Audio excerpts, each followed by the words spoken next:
Alright guys, quick tag bag lesson. Get common questions on how to repair little bone holes or stick holes. Can you sew them? What can you do?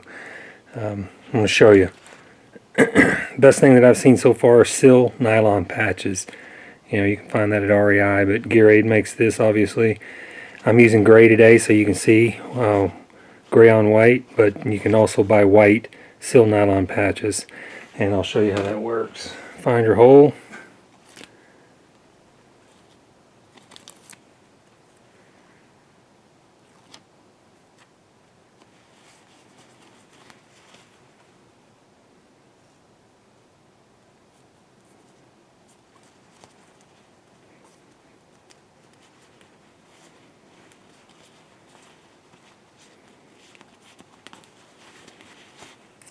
Turn it inside out.